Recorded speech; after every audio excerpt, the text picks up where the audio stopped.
I'm a boss chick, yeah, I'm a boss lady. I be calling shots, I be getting money. I'm a boss chick, yeah, I'm a boss lady. I be calling shots, I be getting money. What's up, guys? Welcome to I Look Good Naked podcast with Terry and Cass. But today it is just Cass because Terry is traveling. Last week it was just Terry and Rashawn. This week it's just Cass and Cass because I'm a Gemini, so it's always two of me. However, Terry, we miss you. We love you. And she'll be back with us hopefully next week. I mean, the holiday's busy, you guys, so bear with us with this traveling back and forth. But we have an awesome show today. We have an amazing guest who I was so excited to be able to get because she is very busy. She's very busy in her travels, and you'll see later on. But let's start first with our quote of the day, which actually is about adventure. I feel like I used to be much more adventurous before husband and kids and all of that, but I'm working to get my adventure back. But our quote today is from T.S. Eliot, and it is, "Only those who risk going too far can possibly find out how far they can go."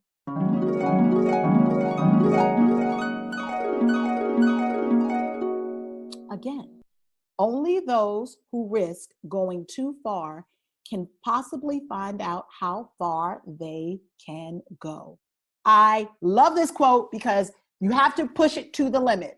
It's no need of living safe. I've never lived safe. I'm in a crazy industry that we can't even afford to live safe. So I'm always risking it right to the edge. And I just think that's what life is about. That is what the adventure is about. Like, you'll never know what you can do until you try to do it. And if you fail, you don't really fail. You just have gotten one step further. You've moved on the scale of your life. You've moved down the path. Maybe not as far and as fast as you wanted to go, but you did move, and that's what counts. You can't move if you're just sitting on your ass doing nothing. So get out there, do something amazing and exciting today, risk something, just one thing. Do cross maybe something off your bucket list. Maybe there's something that you always wanted to do, and you're like, I'm just going to do that today. Maybe it's somebody you always wanted to speak to, and you're like, I'm going to speak to them today. You just never know. But take the chance. Don't be safe. Take the chance, not chance. Take the risk, take the chance, don't be safe. So that's my quote for the day. And since Terry's not here, I actually have to do both. I have to do the quote and the woman. And today we are going to honor our woman, our I Look Good Naked woman of the day is Ellen Johnson Sirleaf. She's the former president of Liberia. She is an amazing woman. I don't know if anybody's familiar with all of her accolades, but she's a Liberian politician who served as the 24th president of Liberia. But most importantly, she was the first elected female head of state in Africa. Like, first elected, 24th president of Liberia. So we already know what she had to risk. We already know what obstacles she was up against. But she prevailed, and she's an amazing woman. So let's give you a little brief about her. She was born in Monrovia. She attended college in West Africa, a preparatory school. She married James Sirleaf when she was just 17 years old, and they had 4 sons. So the fact that she married, had 4 sons at 17, was a homemaker, and then became president of Liberia, for real? For real. She worked as a bookkeeper for an auto repair shop. While she traveled with her husband to the United States, she got an accounting degree at Madison Business College. And when they returned to Liberia, he continued to work in the agriculture department, and she pursued a career in the Treasury Department in the Ministry of Finance. They ended up divorcing in 1961, but she went on and got her bachelor's degree in 1970, enrolled in Economics Institute in Boulder, Colorado, and then she ended up getting a master's from Harvard. So again, I'm just like listening to this crazy resume of hers and all that she did. Where were these 4 sons? I mean, again, she's still a mom during all of this. And I have a hard time just getting my child back and forth to Kennesaw and then still working and everything else. So when she returned to Liberia in 1985, she decided to run for vice president under Jackson Doe on the ticket of Liberian Action Policy. But then she was placed under house arrest in 1985 and soon after years imprisoned for sedition as a consequence of a speech in which she insulted the members of the Samuel Doe regime. So she was arrested. She was sentenced to 10 years. In 1985, election, Samuel Doe and the National Democratic Party won the presidency. The elections were widely condemned as neither fair, and Sirleaf was declared the winner of her Senate race, but she refused to accept her seat in protest of the election fraud. There was in 1997, she started her presidential campaign. And then I'm sorry, I'm reading a little bit of this. At the end of the Second Civil War was established transitional government. Sirleaf was proposed as a possible candidate for chairman for government. And then in 2010, she announced that she would run for office in the 2011 presidential election. That is on Ellen Johnson Sirleaf. Please look her up. Please look at all of her accolades. Know that she is amazing. And it's just important. We do these women all the time, Women of the Weeks for our I Look Good Naked podcast. But this isn't just for us so that we can just talk about women. This is our history, guys. Like this is, these are our stories. And so we hope that you guys will go back and look up and read about all these fascinating women. If you have young children, read the stories to your kids. Tell your kids like, hey, do you know about this person? Do you know about this person? Not only does it just broaden their perspective on life or on women, but it just gives them a whole view of the things that they could possibly do in life. There's an amazing book that I have for my daughter, and it's called like Rebels, Goodnight Rebels. And it's like all of these stories of all of these women. I mean, everybody is on there from Simone Biles to Nina Simone to Frida to, I mean, it's just these amazing women who have done these things, and they're good night stories. And every time I read my daughter one of these stories, she's just like, wow, I never knew it. Like Madame Curie, she's asking questions. And so we do this for you guys so that you guys can know what's happening in the world and know about these amazing women, some living, some not, but it's our history, it's our stories, so it's important. So anyway, that's our quote, that's our amazing woman. I'm not sure what happened in entertainment this week. Oh my God. Did you know they're going to kill off Roseanne's character on The Connors when they bring The Connors back? I just found that out this week. That's not really that important, but and they're going to kill off with the opioid addiction. And she didn't like that very much. But I just thought that was really interesting.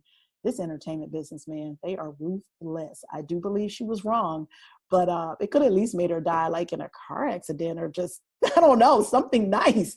They gave her opioid addiction. They set it up in the other episodes, and that's how they're going to kill off Roseanne Connor.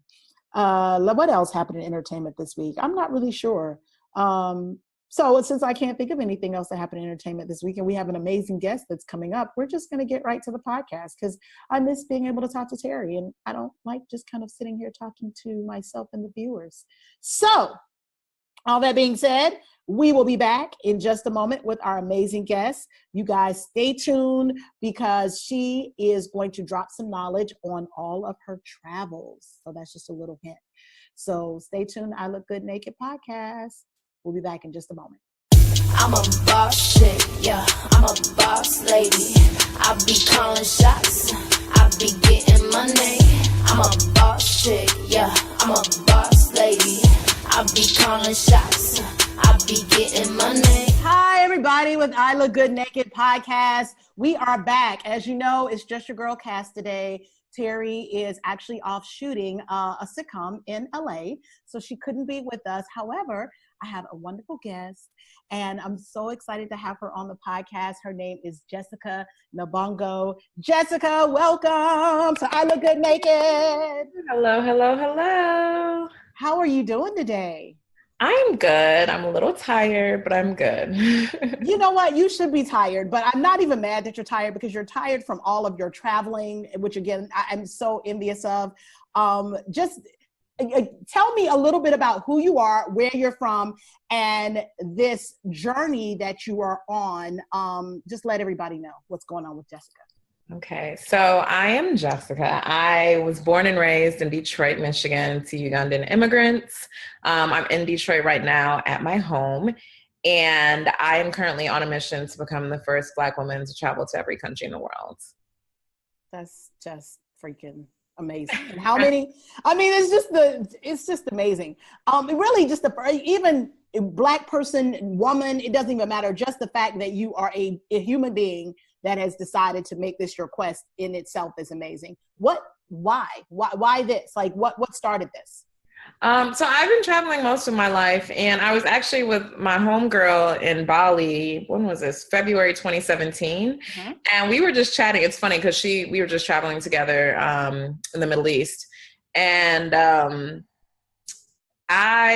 we were just chatting. And I guess from her perspective, she said that we were talking about Oprah.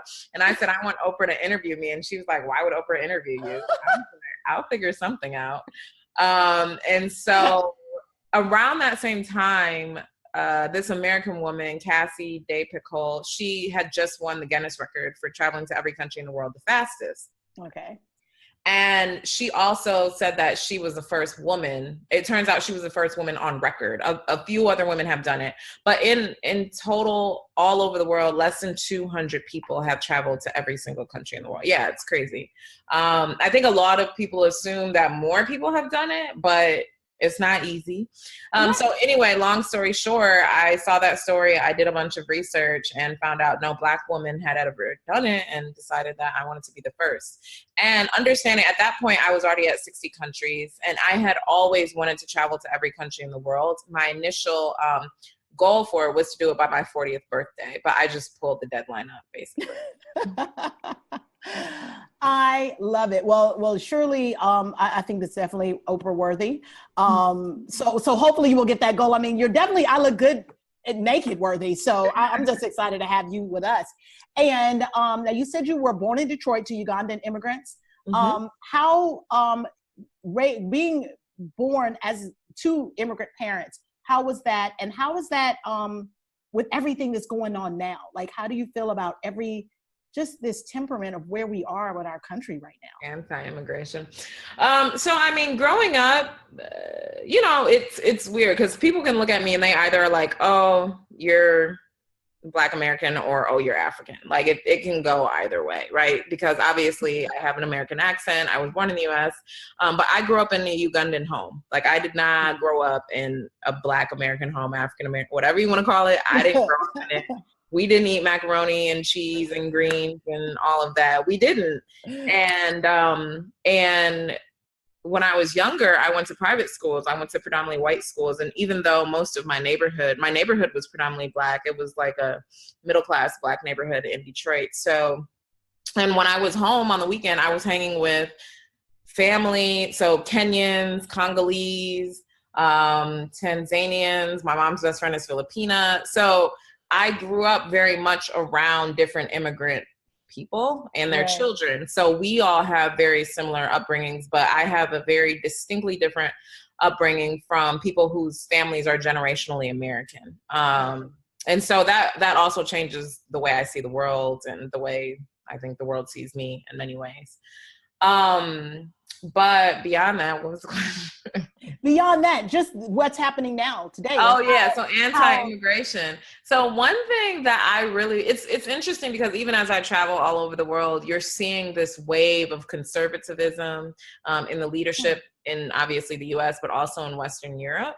And you're in Europe, with the huge migrant crisis going on, with huge amounts of migrants from Africa going to Europe. You're definitely I see it firsthand. I see the anti-immigrant sentiment firsthand. I often get treated rudely, poorly, or whatever because of it. Because again, when people look at me, especially when I'm abroad, they just see an African. So even when they see my American passport, they don't think it's real. Or they always give me extra questioning and extra scrutiny. And I just really wish that there was a way for one day, not one, for 48 hours, every single immigrant in America and their children could just not leave their home. Right. So you wouldn't have, your universities would shut down, your hospitals would shut down, Silicon Valley would shut down, your fast food restaurants would shut down. Yep. White women would have to raise their own kids. Just, you know, it would really change everything. And I think it would really make people more appreciative of immigrants, because I think a lot of times many immigrants aren't seen. Because even if you think about Wall Street, you have front of office, back of office. Back of office is the immigrants and immigrants. All yep. You know what I mean? But front of office is, you know, whatever, the VP's son, the VP's nephew, whatever, you know? So I really just think that people don't understand the positive impact of immigrants living in America and all over the world. Yeah, and it's really unfortunate, but that's kind of, it's a nod to people being ignorant to the history of America, because that's what America was built on. Like, let's not forget that the people who came here, Columbus, you're an immigrant, sir. Right. you weren't here. You were not here. Everyone that you brought here to till and farm your land, immigrant. Right. So to have that argument is just dumb. But I did wonder, you know, how do you feel and how do you experience it? And even in your parents, are both of your parents still living? No, my father passed like 50 years ago. Yeah. Okay. But even, you know, even elders that are here that aren't quite understanding what's happening now and being attacked, it's just it's a very unfortunate thing.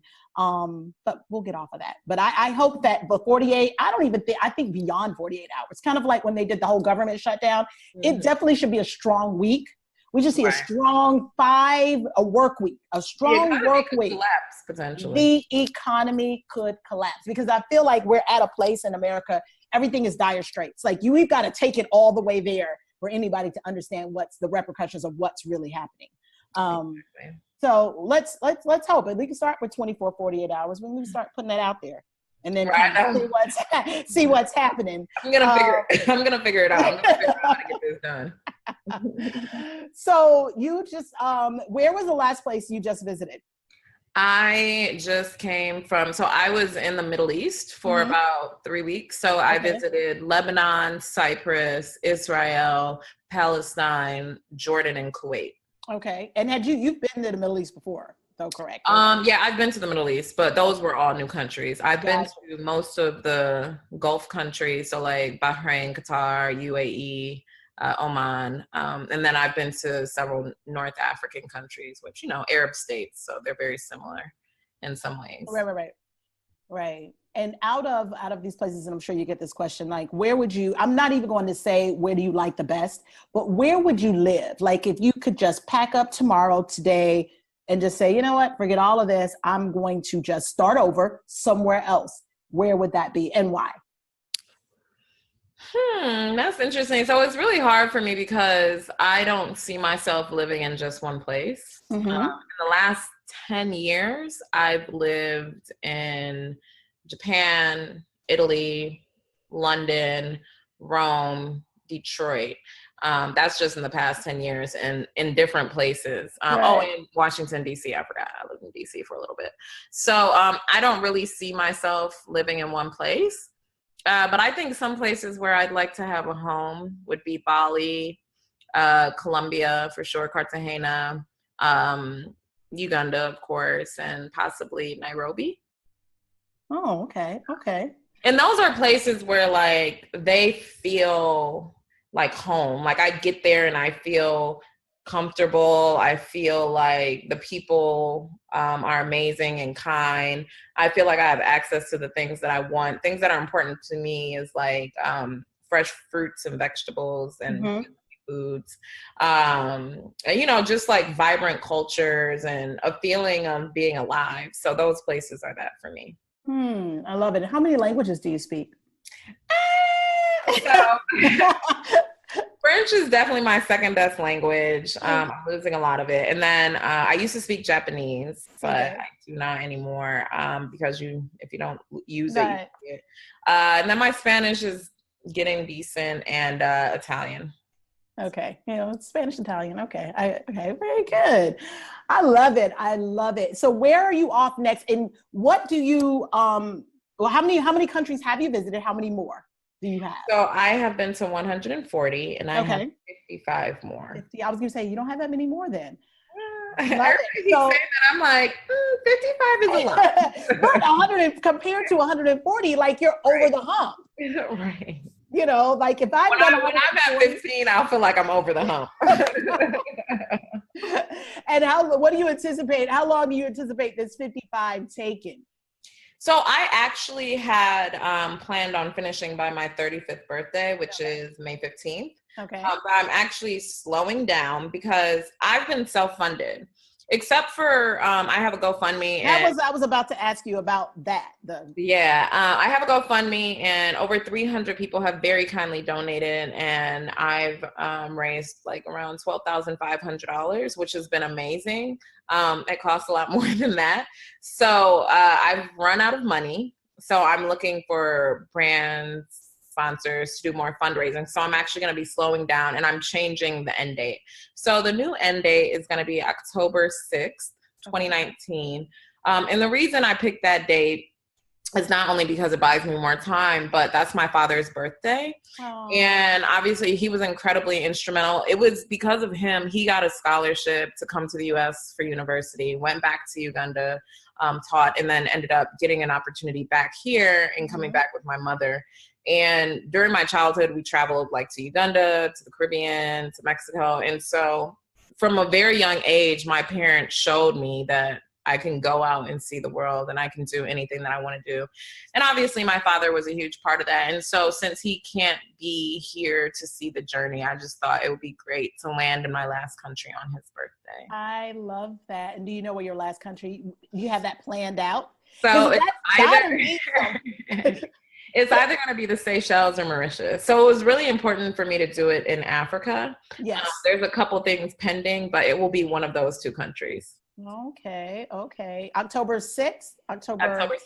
Yeah. 6th. Okay, I'm going to put that so I can kind of remember that, and I will definitely follow that journey. And yeah. Oh man, and you're self-funded. So we got to figure out some sponsorship stuff, and that's always the hardest thing. But I feel that with what you're doing, there's got to be ways to bring awareness to that. There's got to be ways to bring awareness to it. And when you're so speaking of that, when you're in the countries, what are you doing particularly? Like, what are you doing? Do you work when you go over there? Are you working? Are you with schools? Are you speaking? Are you just sightseeing?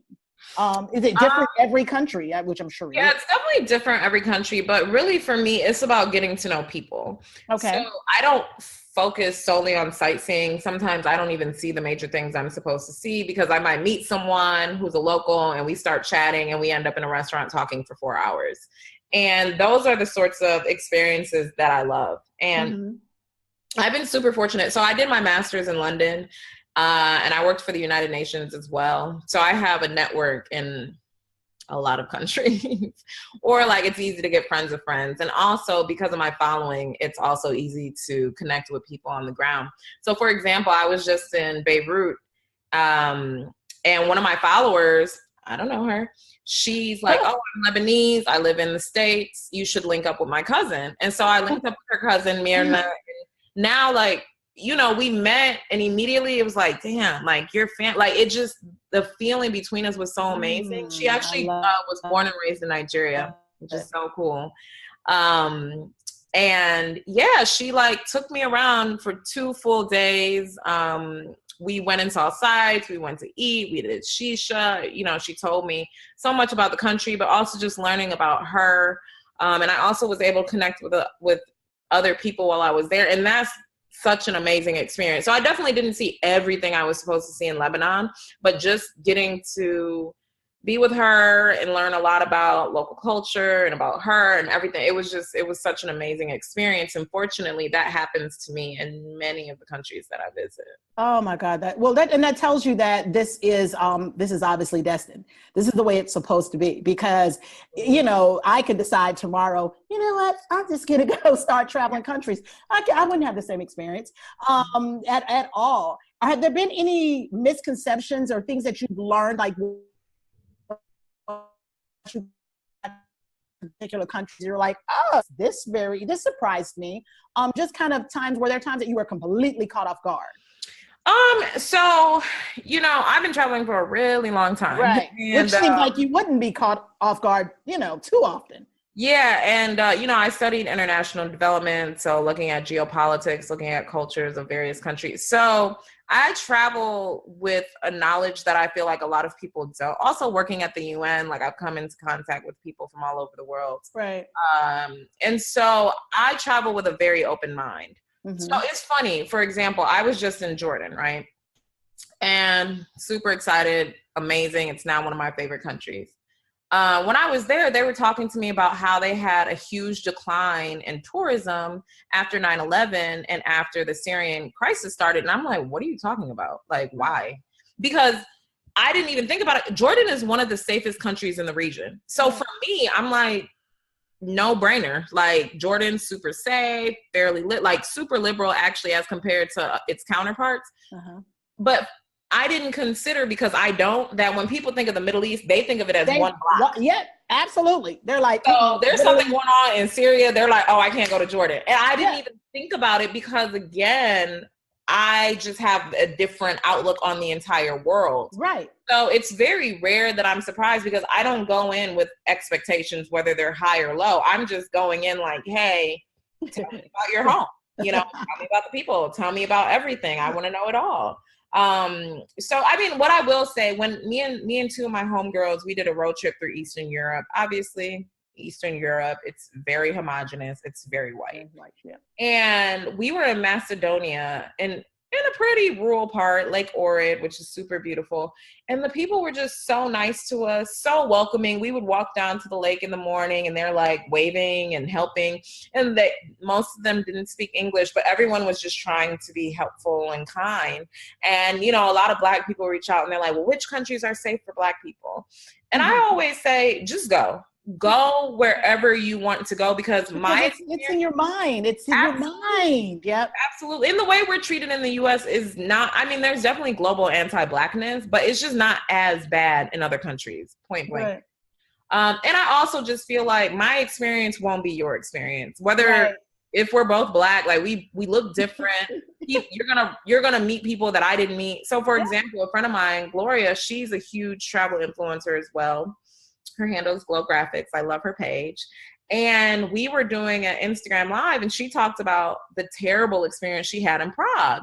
And I was like, oh, I love Prague. Me and two of my friends went there, and I loved Prague. And, you know, for her, she's like, I will never go there again in my life. And I'm like, hey, guys, Prague is lit. You should definitely go. And so that's why I always tell people, like, you have to take everybody else's experience with a grain of salt. You have to go and experience it for yourself. You have to go with an open mind. Don't go like, oh my God, people are going to be mean. People are going to be racist. Just because go. They will be. I mean, it's our mind. Our mind sets our environment. People do not understand that. If you go thinking they're not going to like me, I'm going to be attacked, you are welcoming all of that energy. And I'm such a component of that. And you have such a beautiful, gracious, opening energy. So of course you will have the experience. Like you are open. Like you said, you go with an open mind, notions that this is going to happen and this is going to happen. So what do you get? You're received because you're open, welcome, waiting to be received. Right. I was in Afghanistan, and it's funny. So usually just before I go somewhere, I might post it. I don't always post before. Mm-hmm. And so me and my friend went to Afghanistan and had an amazing time. And before we went, people are like, oh my God, be safe.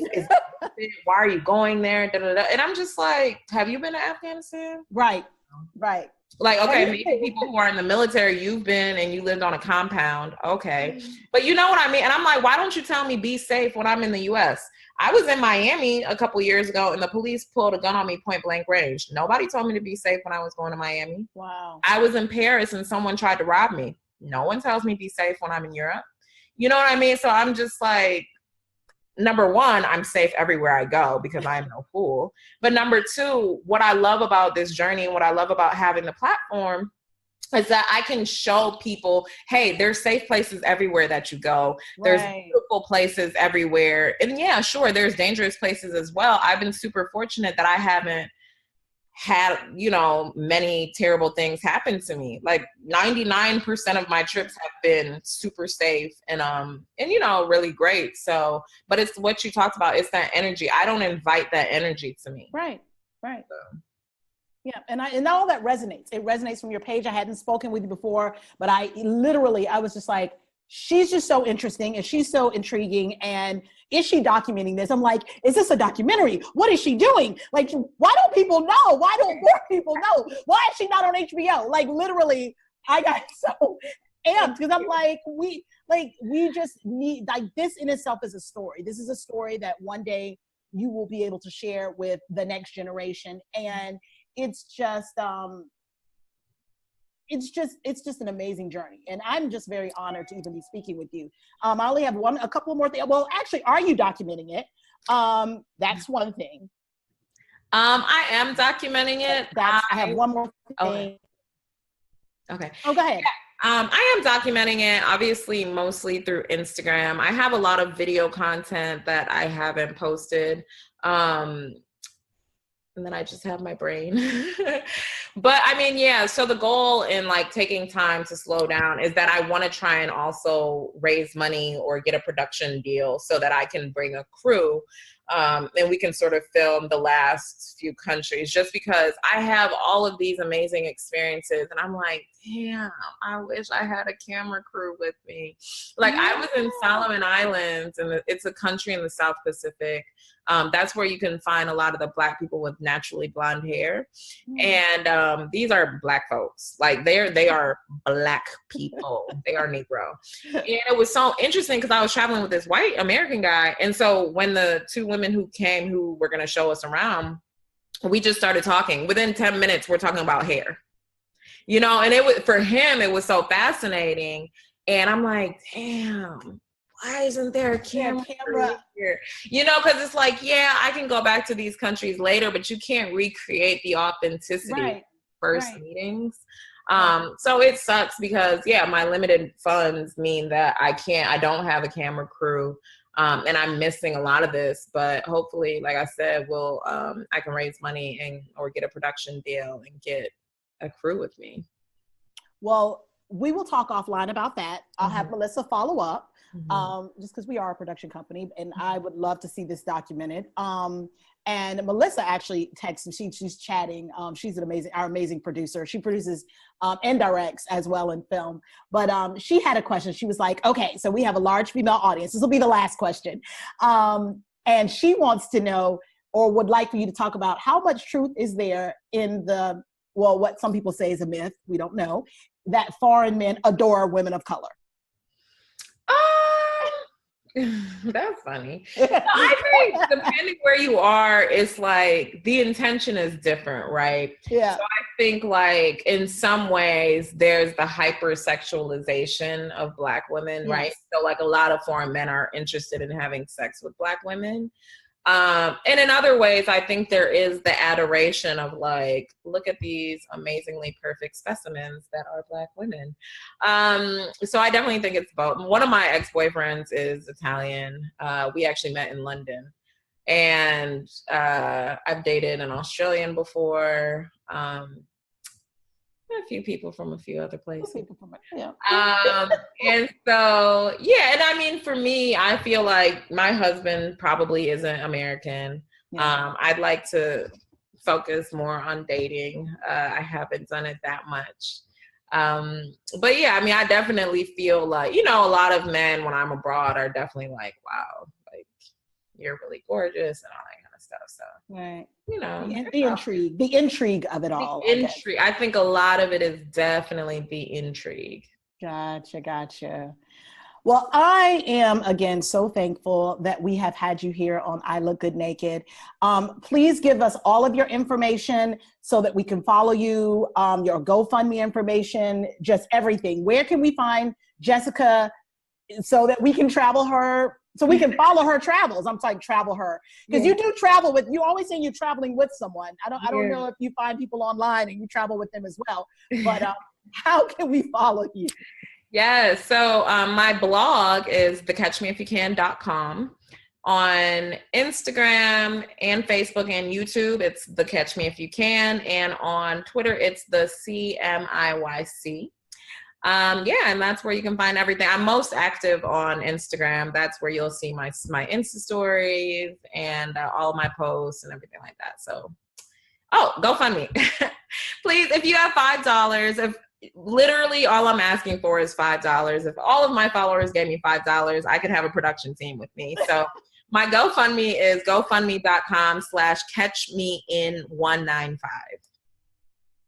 I love it. Thank you so much, Jessica, for hanging out with me. Terry, you missed it. You missed it. But I know she wanted to be here as well. And I am Cass. You can catch me at Cass Seegers. We are Nina Holiday Entertainment at Nina Holiday. The podcast is at what is it? LY. I can't ever do the letters. It's so ridiculous. Let's see. ILGN. Right. ILGN podcast. That's where you can find the podcast. And we will be back next week, guys. Thank you so much, Jessica. Love it. Thank you. Bye. I'm a boss chick, yeah, I'm a boss lady. I be calling shots, I be getting money. I'm a boss chick, yeah, I'm a boss lady. I be calling shots, I be getting money.